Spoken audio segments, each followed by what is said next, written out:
At that moment, I still believed I was just helping him. I didn't know my heart was already involved. It started 3 weeks after the accident. River had been discharged from the hospital with a broken leg, fractured ribs, and instructions to avoid stress. His apartment was on the 3rd floor with no elevator. His family lived 2 states away, and somehow, without even discussing it, I became the person who stayed. I told myself it was what anyone would do. River was my best friend. We'd known each other since college orientation, bonded over terrible dining hall coffee, and a shared love of old horror movies. 4 years later, we lived in the same neighborhood, worked remotely in similar fields, and still met twice a week to complain about deadlines over takeout. When the truck ran the red light and hit his car, I was the emergency contact on his phone, so of course I stayed. The first week was practical. I helped him up the stairs, brought groceries, made sure he took his medication on time. I set up a temporary workspace in his living room so I could monitor him while I worked. He protested at first, said he could manage. The look of relief in his eyes told a different story. River had always been independent, almost aggressively so. He'd moved out at 18, put himself through college, built a life entirely on his own terms. Asking for help wasn't in his vocabulary, which is why, when he finally asked me to help him bathe, I knew how much it cost him. It was a Tuesday evening. He'd been stuck in bed for days, managing with wet towels and dry shampoo. But the discomfort was written all across his face. He wouldn't meet my eyes when he spoke. I can't reach properly. Everything hurts. And he stopped, jaw tight with frustration. I feel disgusting. Okay, I said simply. Let me help. His gaze snapped to mine, searching for judgment or pity. He wouldn't find either. I kept my expression neutral, the same way I would if he'd asked me to grab milk from the store. You don't have to, I know, I interrupted gently. But I want to. It's not a big deal, River, really. That was the first lie I told him. Or maybe I just didn't know yet that it was a lie. The bathroom was small, filled with steam and the scent of his eucalyptus body wash. I'd helped him to the edge of the tub, made sure he was stable, then focused entirely on the task. Keep it clinical. Keep it practical. This is just care. Just friendship. But my hands were shaking. I told myself it was because I was worried about hurting him. His ribs were still healing.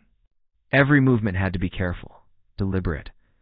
I kept my eyes on what I was doing, narrated each step so he knew what to expect. Maintained a steady stream of conversation about nothing important. He was quiet at first. Then, slowly, he started to relax. Thank you, he said softly. I know this is weird. It's not weird, I replied, and I almost believed it. You'd do the same for me? Yeah. Pause. I would. Something in his voice made my chest tighten. I didn't let myself think about why. When we finished, I helped him into clean clothes and back to bed. He looked exhausted, but cleaner, more comfortable. The tension had left his shoulders. He smiled at me, a real smile, and said, I don't know what I'd do without you.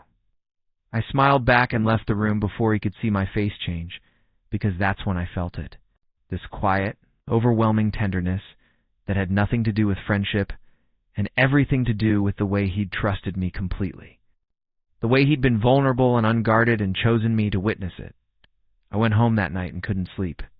I lay in bed staring at the ceiling, replaying the evening over and over, trying to pinpoint the exact moment everything shifted. But there was no single moment. It had been building slowly, so gradually I hadn't noticed until it was already too late. I was in love with my best friend, and I had absolutely no idea what to do about it. The next few days were a study in pretending everything was normal. I showed up at River's apartment at the same time each morning. I worked from his couch, made lunch, helped with physical therapy exercises, kept up the same easy banter we'd always had. But now I was aware of everything. The way he said my name when he needed something. The sound of his laugh when I made a stupid joke. The quiet moments when we'd both be working in comfortable silence. And I'd look up to find him already watching me, expression soft and unreadable. I started noticing things I'd somehow missed before. The way his hair fell across his forehead when he concentrated. The precise shade of his eyes in afternoon light. The small scar on his wrist from a childhood accident he'd told me about years ago. I felt like I was losing my mind. River, oblivious, seemed more relaxed around me than ever. He'd always been reserved with most people, slow to trust, but with me, the walls had come down entirely. He'd call me at odd hours just to talk, ask my opinion on everything from work decisions to what to watch on TV, tell me things he admitted he'd never told anyone else. "You're the only person who really knows me," he said one evening, voice drowsy with pain medication. "The only one who sees all of it and stays anyway?" I didn't know how to respond to that. So I just squeezed his hand and said, "I'm not going anywhere." Other lie. Or maybe a promise I wasn't sure I could keep. 2 weeks after the accident, River was healing well enough to move around more independently. He still needed help with some things, but the intense daily care was tapering off. I should have felt relieved. Instead, I felt this creeping sense of loss. Soon, he wouldn't need me anymore. Soon I'd go back to my own apartment, my own routine, and we'd return to being just friends who hung out twice a week. The intimacy of these past weeks would fade into a strange memory we'd probably never discuss. The thought made me feel hollow. I was sitting on his couch one afternoon, supposedly working, but actually staring blankly at my laptop screen, when River hobbled out of his bedroom and sat down beside me, closer than necessary, close enough that I could feel the warmth of him. "You've been quiet lately," he said. "Everything okay?" "Yeah," I said automatically. "Just tired." He studied my face for a long moment. I kept my eyes on the computer screen, terrified he'd see right through me. "You know you can talk to me, right?" His voice was gentle, concerned, about anything. I wanted to laugh, or scream, or tell him everything right then and there just to stop carrying this weight alone. Instead, I said, "I know. I'm fine, really." He didn't look convinced, but he let it go. We sat in silence for a while, and I was acutely aware of how little space existed between us, how easy it would be to close that distance, how catastrophically that would end. I made an excuse about needing to grab something from my apartment and left early that day. I didn't trust myself to stay. That night, I decided I needed to create distance. Not suddenly that would raise questions, but gradually. I'd start taking longer breaks between visits, encourage him to ask other friends for help, remind both of us that this situation was temporary. It was the smart thing to do. The safe thing, I managed, exactly one day. On day 2, River called me at 11 p.m., voice tight with pain. He'd tried to do too much too soon, aggravated his ribs, couldn't get comfortable enough to sleep. Could I come over? He was sorry for asking. He knew it was late. But Ty was out the door before he finished the sentence. When I got there, he looked miserable. Pale and drawn, moving carefully like everything hurt.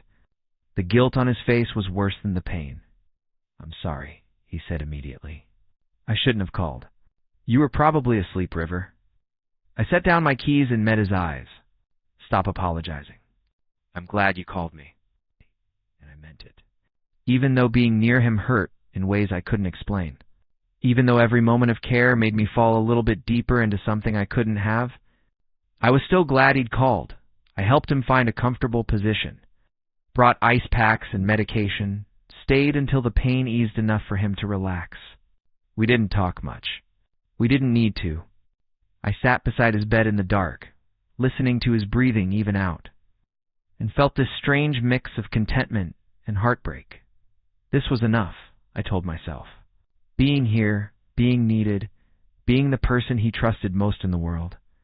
It had to be enough, because the alternative risking this friendship, this connection, the certainty of having him in my life was unthinkable. But feelings. I was learning, don't respond well to logic. Mine kept growing, kept intensifying until I felt like I was walking around with my heart on the outside of my chest.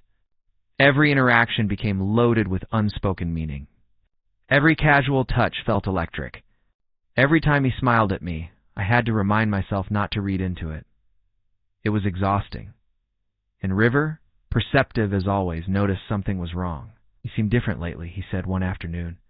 We were watching a movie, supposedly, but I'd barely processed a single scene. Distant. Did I do something? No, I said quickly. You didn't do anything? Then what's wrong? Everything, nothing. I'm in love with you, and it's destroying me from the inside out. Just work stuff, I lied. Stressful project. I'm sorry if I've been weird. He didn't believe me. I could see it in his eyes. But he nodded and turned back to the movie, and I hated myself a little more for shutting him out that night. Lying alone in my own bed, I made a decision. I couldn't keep doing this. The lying, the pretending, the constant guardedness around the person I was supposed to be closest to. It wasn't fair to him, and it was killing me. I had two options. Tell him the truth and risk everything. Or create real distance and let this feeling fade. The second option was the sensible one. The safe one. I chose it. Over the next week, I started pulling back. Not obviously, I still came by to check on him, still helped when he needed it, but I was careful to maintain boundaries. I kept visits shorter, turned down invitations to stay for dinner, made sure there was always physical space between us. River noticed immediately. Are you avoiding me? He asked one evening, point blank. No, I said too quickly. I've just been busy, you're lying. His voice was flat. You're a terrible liar. What's going on? Nothing's going on. Then why does it feel like you're already halfway out the door? The hurt in his voice cut straight through me. I wanted to take it back, to close the distance I'd created, to tell him everything. But I was terrified. River, just forget it. He turned away, jaw tight. If you don't want to be here, you don't have to force yourself. That's not I stopped. Helpless. How could I explain without explaining everything? The silence stretched between us, heavy and uncomfortable. Finally, I left without another word. I sat in my car for 20 minutes before I could drive. My hands were shaking. My chest felt tight. I'd done the right thing. I'd protected the friendship.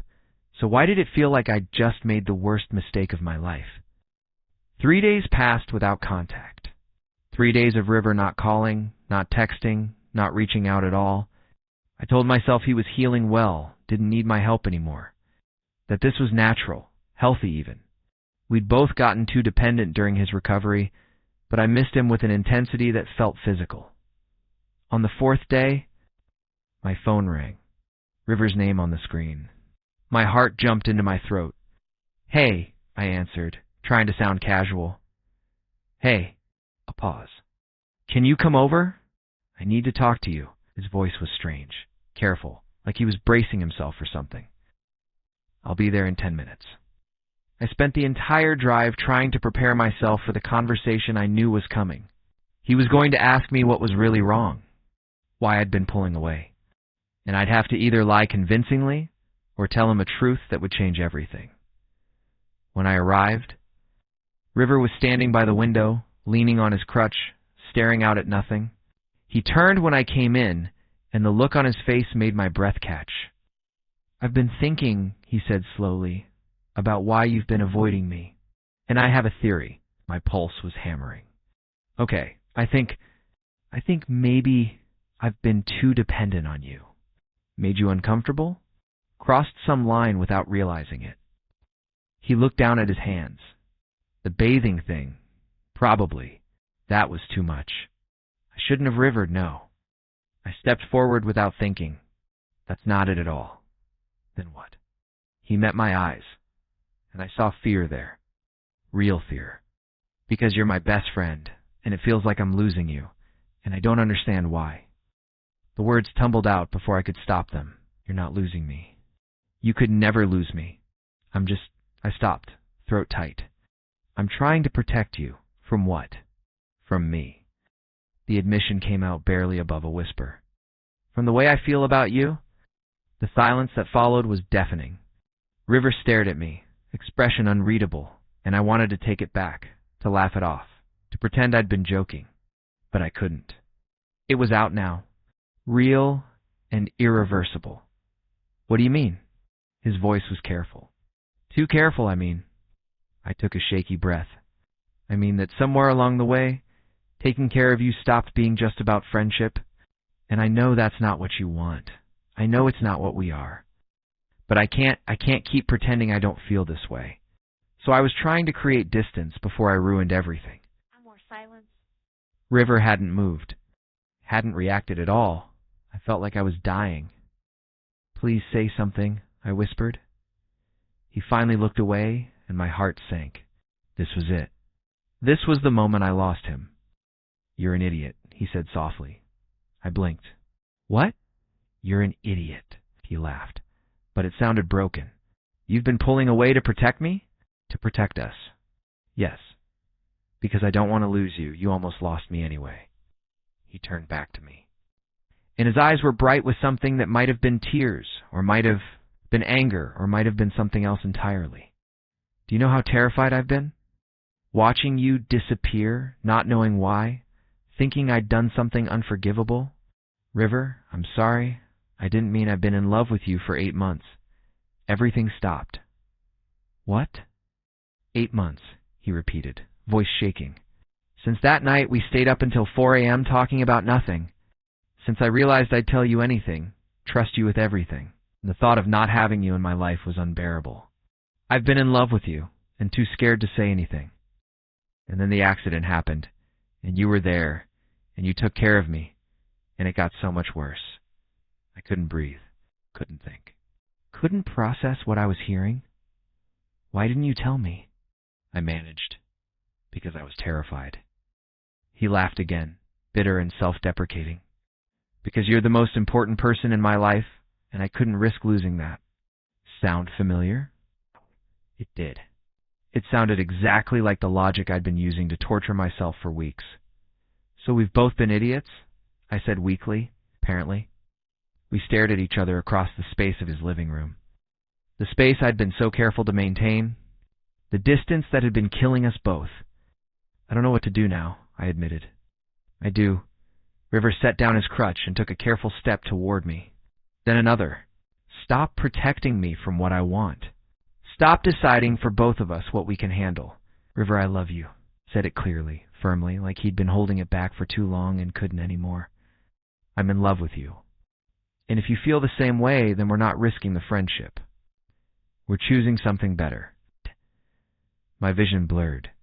I didn't realize I was crying until he reached up and brushed tears from my cheek, touch gentle and certain. Do you? He asked quietly. Feel the same way? Yes. The word broke free like a confession, like a prayer, like the truest thing I'd ever said. God, yes. I love you so much, it's been destroying me. His smile was sunlight breaking through clouds. Then stop running. I didn't run. I closed the distance between us carefully, mindful of his injuries, and wrapped my arms around him like I'd wanted to for weeks. He held me just as tightly, face pressed against my shoulder, and we stood there in the middle of his apartment, just breathing together. We're really doing this? I whispered. We're really doing this. The shift was subtle and profound all at once. Physically, nothing changed immediately. River was still healing. I still came by most days to help with things he couldn't manage alone. We still watched movies and complained about work and existed in each other's space with the same easy comfort we'd always had, but now, when he reached for my hand, I didn't have to pretend it didn't matter. Now, when he looked at me with that soft expression I'd been trying not to read into, I could acknowledge what it meant now when I felt that overwhelming tenderness, that need to take care of him and be near him and make sure he was okay. I didn't have to hide it behind the excuse of friendship. We took things slowly, partly because of his injuries, partly because we'd been friends for so long that navigating this new dynamic required care and intention, but mostly because we didn't need to rush. We had time. We had certainty. We had 4 years of foundation underneath us, and the knowledge that this, whatever this was becoming, was built on something real and solid and worth protecting. 3 weeks after our confession, River was finally cleared by his doctor to move around normally. We celebrated by going to our favorite restaurant, the one we'd been to dozens of times before. But this time, when we sat down, he reached across the table and laced his fingers through mine. This feels different, he said, smiling. Good different. The best different. And it was. It was the best different I'd ever experienced. Looking back, I couldn't pinpoint a single moment when friendship became love. It had been gradual, inevitable, like watching the seasons change. So slow you don't notice until suddenly everything looks different. Maybe it started the day of the accident, when fear gripped me so tightly I could barely breathe. Maybe it was the first time I helped him bathe, when trust and vulnerability rewrote something fundamental between us. Maybe it was every small moment before that, every late-night conversation, every comfortable silence, every time I'd looked at him and thought, this person understands me. Or maybe love had always been there, hiding in plain sight, waiting for us to be brave enough to name it. I didn't know. And ultimately, it didn't matter. What mattered was this: River, healing and whole, sitting across from me with paint on his hands from the art project he'd insisted on starting too soon. River, who knew all my flaws and stayed anyway. River, who trusted me with his vulnerability and gave me his heart in return. River, who I loved more than I knew it was possible to love another person. "What are you thinking about?" he asked, catching me staring. "You," I said honestly. "Us. How I almost lost this because I was too scared." "But you didn't." He squeezed my hand. We didn't, I agreed. And as we sat there, hands intertwined across a table in a restaurant we'd been to 100 times before, everything felt both exactly the same and entirely new. This was love. Not the dramatic, explosive kind from movies, but the quiet, steady, choose you everyday kind. The kind built on foundation of friendship and trust and knowing someone completely. The kind worth every moment of fear it took to find it. 6 months later, River moved into my apartment. Not because he needed care anymore, but because we wanted to wake up together. Because coming home to each other felt right in a way nothing else ever had. We settled into a rhythm that felt like it had always existed. Morning coffee while we worked at opposite ends of the couch. Cooking dinner together even though neither of us was particularly good at it.